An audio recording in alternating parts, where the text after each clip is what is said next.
Assalamualaikum warahmatullahi wabarakatuh. Bertemu kembali eh, teman-teman dunia maya sekalian. Kita masih meneruskan uraian ya. Lebih tepatnya saya coba mengurai ya, teman-teman sekalian. Tentang judul apa yang dibawa para nabi dan rasul. Ya,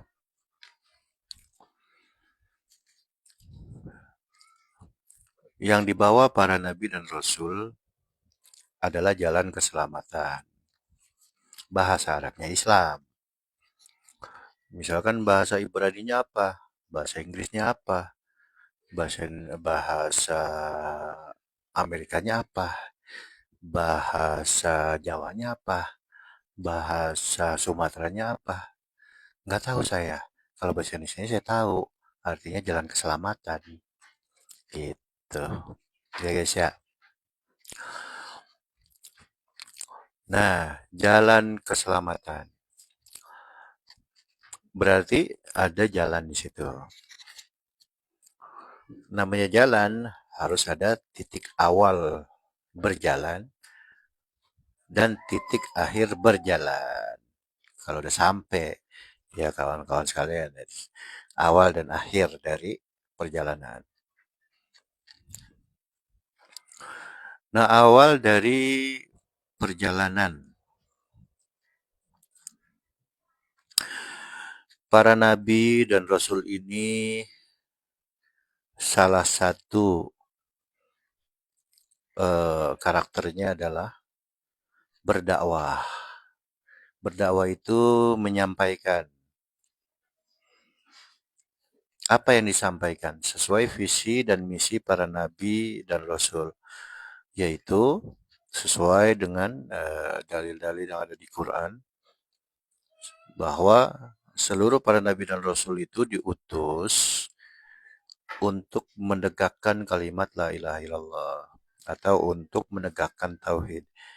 Kalau bahasa saya untuk mengajarkan praktek tauhid. Nah, seperti itu.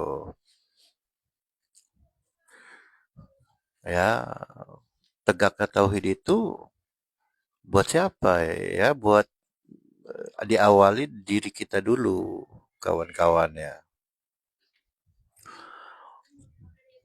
Dengan cara gimana? Ya mempraktikkan tauhid.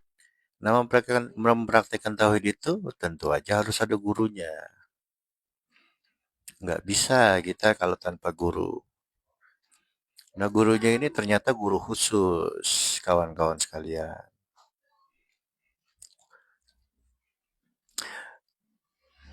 Nah, para nabi dan rasul ini ilmunya itu adalah ilmu nur ya. Proses perjalanannya ada di alam nur atau alam cahaya. Sesuai dengan ayat Quran, nurun ala nur. Nah, itu proses dari rute-rute perjalanan ruh, tahapan-tahapan cahaya tadi. Tapi itu kias ya, kawan-kawan sekalian.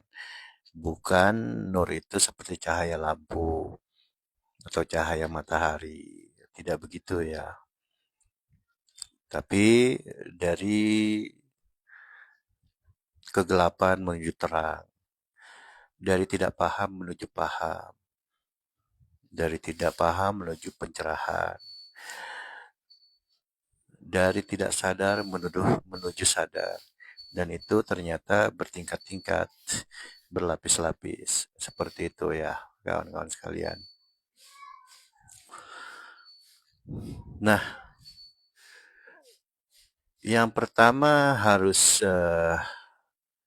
disepakati dulu adalah bahwa Allah itu adalah puncak dari seluruh nur tadi. Allah itu ya maha gaib. Berarti untuk menuju Allah itu memakai unsur gaib dari diri kita. Nah, unsur gaib dari diri kita itu bisa kita sebut ruh, yaitu ruh kita. Nah, ruh kita itu terpenjara oleh jasmani kita,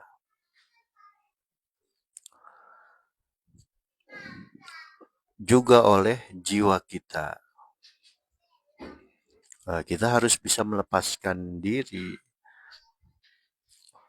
Nah, itu bisa disebut dengan ternyata itu proses perjalanannya untuk melepas eh, kemelekatan jasmani, kemelekatan jiwa itu ternyata melalui jalan yang disebut dengan Shirathul Mustaqim atau jalan yang lurus.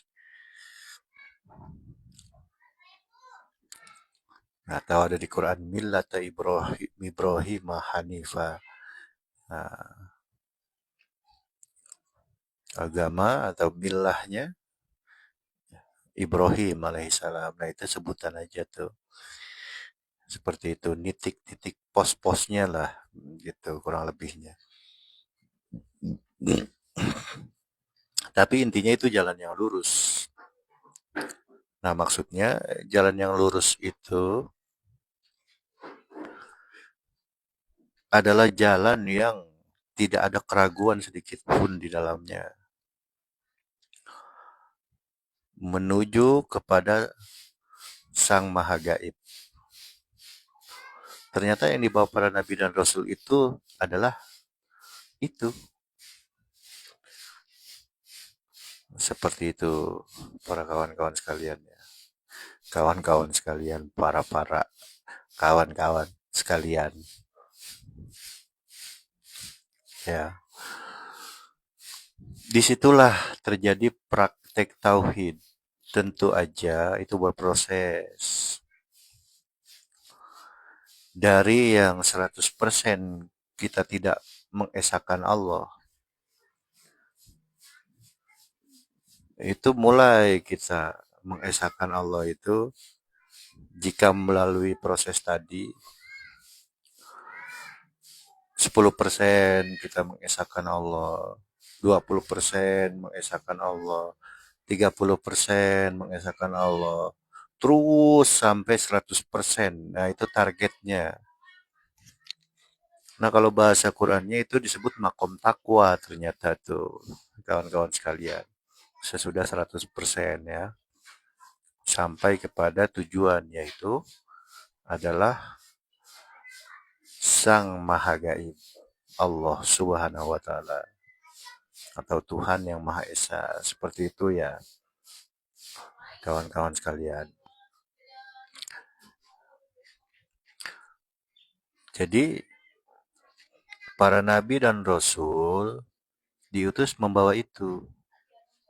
Dan sesuai dengan hadis yang pernah diurai, yang pernah coba saya urai di video-video sebelumnya, para nabi itu satu bapak, nah itu maksudnya. Gitu. Nah, nanti dalam perjalanannya kita tentu tidak hanya ruh kita saja yang berangkat atau menuju kepada kesempurnaan atau menuju melalui jalan Shirathul Mustaqim, tapi kita melibatkan jasmani kita. Tidak hanya ruh kita aja yang kita apa namanya? Yang diperjalankan, tidak, tapi jasmani kita pun terlibat di situ. Nah, itulah yang dimaksud dengan Miraj itu ternyata melibatkan jasmani dan rohani. Seperti itu.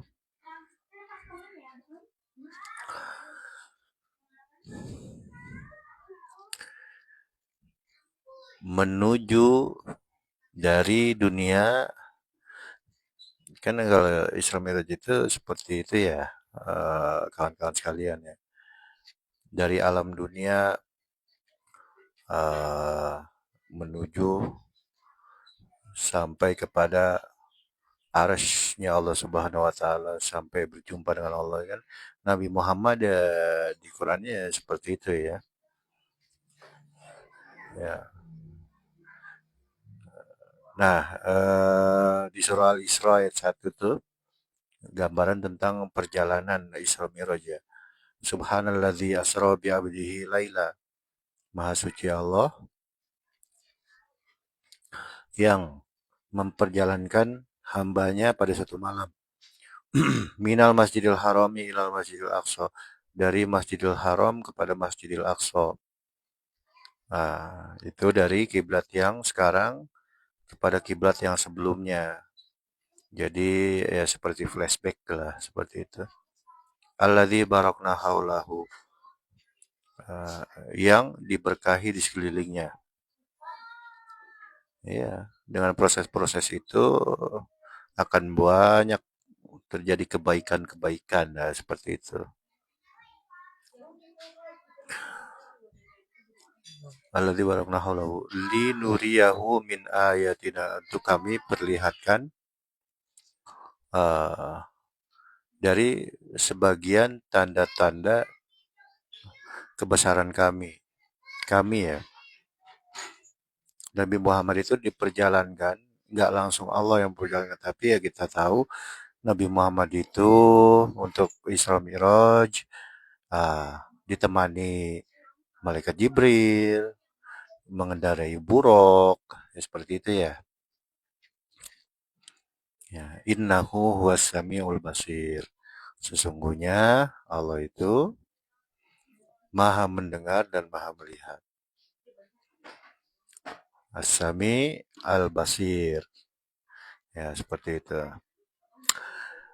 Jadi itu gambaran ringkasnya Isra Mi'raj dengan level Nabi Muhammad ya. Ternyata itulah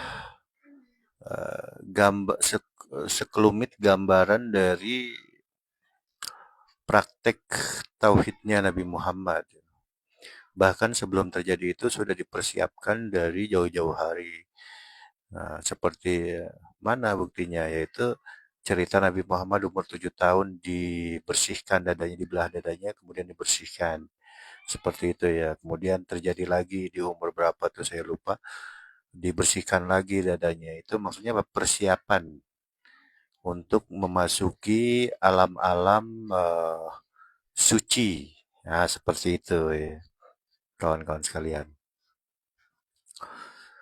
Nah, dan itulah yang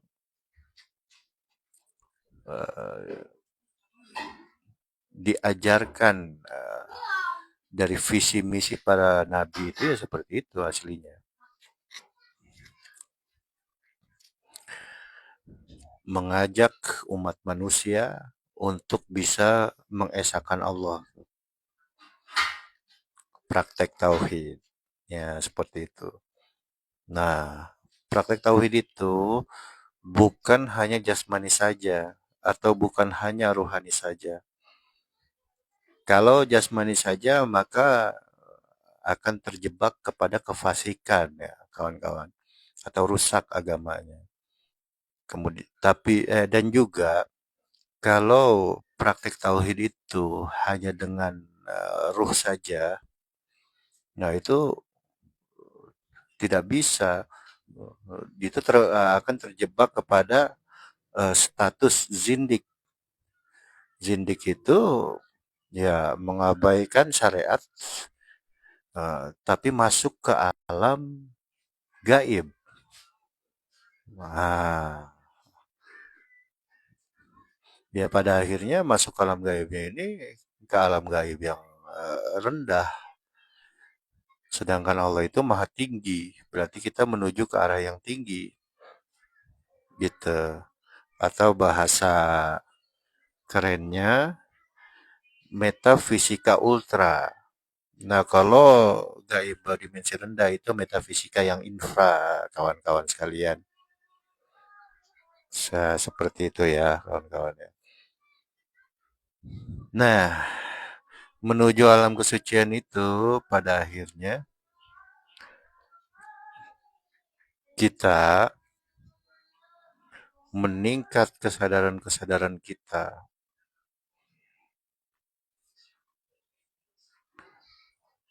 Seperti itu ya. Nah, kesadaran itu kan sama seperti contoh kalau kita tidur. Di alam tidur kita mimpi, di dalam tidur kita mimpi. Nah, itu alam mimpi ya, anggap aja begitu. Ya, alam mimpi itu benar-benar seperti nyata ya. Ya kan kawan-kawan ya. Kita ketakutan ya, mimpi yang menakutkan ya kita ketakutan, mimpi yang menyenangkan ya kita senang di alam mimpi itu. Padahal di alam kita sebagai manusia, di kenyataan kita sebagai manusia tidak ada itu yang dimimpi. Misalkan kita mimpi dikejar, misalkan kita mimpi ya dikejar anjing, ya. Ya di alam manusia kita lagi tidur, tidak lagi dikejar anjing kan seperti itu. Berbeda banget ya, berbeda sekali kan ya, kawan-kawan sekalian. Nah, itu maksudnya apa? Itu kesadaran, kesadaran di alam bawah. Tapi benar-benar nyata, itu benar-benar melibatkan perasaan kita, akal kita jalan masih di dalam mimpi itu. Gitu. Bahkan kita bangun tidur pun rasa itu masih ke bawah itu kawan-kawan sekalian. Seperti itu. Nah, kemudian meningkat kesadaran dari kondisi mimpi, misalkan mimpi yang tidak menyenangkan tadi. Kita bangun tidur tuh, ya hilang apa media atau